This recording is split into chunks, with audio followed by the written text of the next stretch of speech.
हम चाहते हैं कि हम ओपीएस बहाली हो वापस, क्योंकि हम पब्लिक सर्वेंट है, इतने टाइम से काम कर रहे हैं और इस चीज को हमसे हटाया गया है, लेकिन ये जनता को, राजनेता को, सबको मिलता है। सर ये हमारे बुढ़ापे का हथियार है, इसे सरकार ने 2004 से हमें छीन लिया गया है। 20 साल से ऊपर हो गया लेकिन ओपीएस अभी तक नहीं आया, तो अब कैसे आ जाएगा?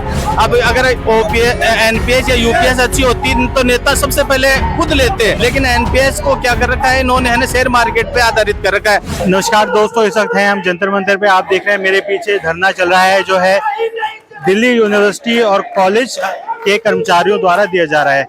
ये धरने की प्रमुख मांग है पुरानी पेंशन स्कीम को लागू करना, और उसके अलावा कुछ अन्य मांगे भी हैं। हम कोशिश करेंगे यहाँ के कुछ नेताओं से, कुछ कर्मचारियों से बात करने के लिए, और क्या है ये मुद्दा उसके बारे में कुछ और डिटेल्स जानने की कोशिश करेंगे।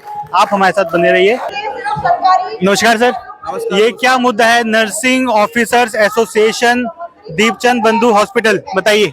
आज सर हम दीपचंद बंधु हॉस्पिटल से आए हैं, यहाँ हम ओपीएस के लिए आए हैं और हम चाहते हैं कि हम ओपीएस बहाली हो वापस, क्योंकि हम पब्लिक सर्वेंट है, इतने टाइम से काम कर रहे हैं और इस चीज को हमसे हटाया गया है, लेकिन ये जनता को, राजनेता को, सबको मिलता है। सर क्या है ओपीएस में ऐसा क्या है कि ओपीएस ही चाहिए, एनपीएस नहीं चाहिए? सर ये हमारे बुढ़ापे का हथियार है, इसे सरकार ने 2004 से हमें छीन लिया गया है और हमें सिर्फ ओपीएस चाहिए। अभी नई नई स्कीमें जैसे एनपीएस यूपीएस सब लागू कर दी गई है, लेकिन हमारी मांग यही है कि हमें वापस ओपीएस ही चाहिए, हमारी फैमिली के लिए, बाद में बच्चों के लिए, पीढ़ी के लिए हमें सिर्फ ओपीएस चाहिए। हम ओपीएस 20 साल से ऊपर हो गया लेकिन ओपीएस अभी तक नहीं आया, तो अब कैसे आ जाएगा?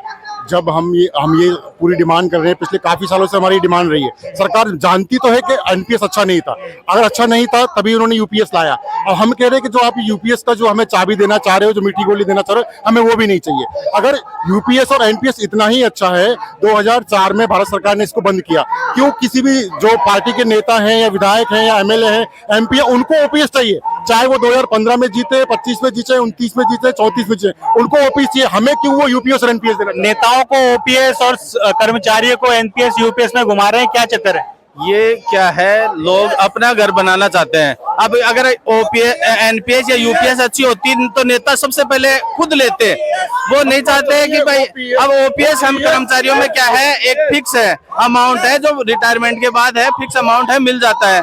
लेकिन एनपीएस को क्या कर रखा है इन्होंने, शेयर मार्केट पे आधारित कर रखा है, जिसमें कर्मचारियों से भी पैसे लेके और वो ही वापस देंगे। अगर इतनी अच्छी हो, अगर एक नेता एक दिन भी अगर बन जाता है, अपने पद पे आ जाता है, तो उसको ओपीएस क्यों दी जाती है?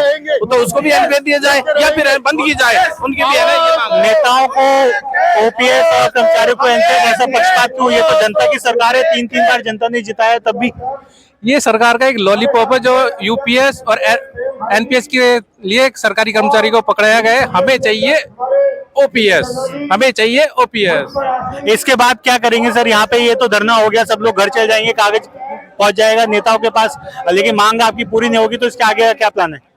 नहीं सर, देखो ये कभी भी बंद नहीं होगी।